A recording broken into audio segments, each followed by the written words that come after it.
The goldfield towns of outback Western Australia were shaken by a magnitude 5 earthquake this morning. Worst hit was the town of Boulder, just south of Kalgoorlie.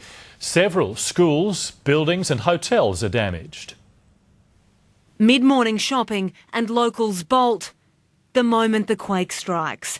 Minutes later, they stare at the damage in disbelief. I really did. I thought it was an explosion. The house was shaken. 30 seconds was all it took. Bricks came raining down, awnings collapsed. Down the road, school students were sent home after the tremor caused a classroom to cave in. If it had struck 15 minutes later, it would have trapped dozens of children. Someone could have got hurt and I haven't seen my friends or don't know any news yet. Somehow, no one was seriously injured. Extremely lucky, and the time of the day is played into our hands. It's just before the kids started arriving from school. Bartender Ashley Bynes had just arrived at work. There was quite a few screams and I was crying and screaming. Seismologists say it's the biggest quake Australia suffered since Newcastle was devastated in 1999, and the biggest to have ever hit the Kalgoorlie region. This is the largest on record that we have seen. The last big one was at 4.5 back in 1987.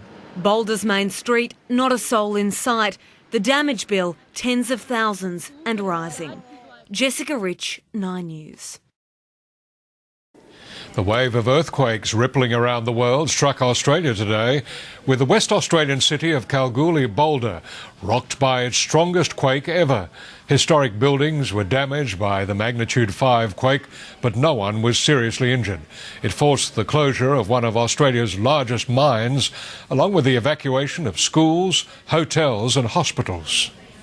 The quake rattled the heart of Kalgoorlie-Boulder just as schools and offices were opening for the day. The historic heart of Boulder bore the brunt of the earthquake. Turn-of-the-century pubs were worst hit.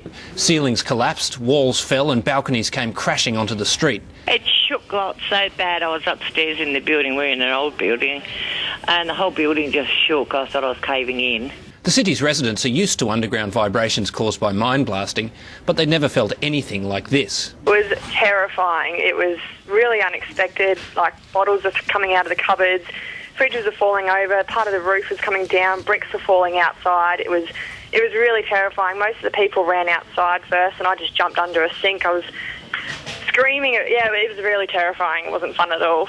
2 people suffered minor injuries when a wall collapsed in a medical centre.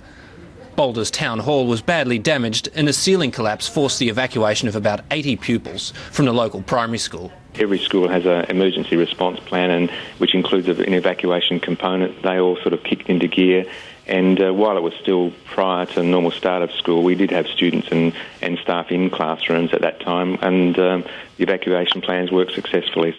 And there were fears for the safety of miners at the Kalgoorlie super pit. All the miners are safe, but the mine has been closed while engineers work out the severity of damage. The magnitude 5 quake is the strongest ever recorded in WA's goldfields. Earthquake experts say mining operations may have caused the tremor. There's still a risk of aftershocks. Engineers have begun assessing the extent of damage to the historic city, and while some schools have already been given the all clear, it's likely that there will be scaffolding in Kalgoorlie-Boulder for months to come. Adam Harvey, Sky News, Perth.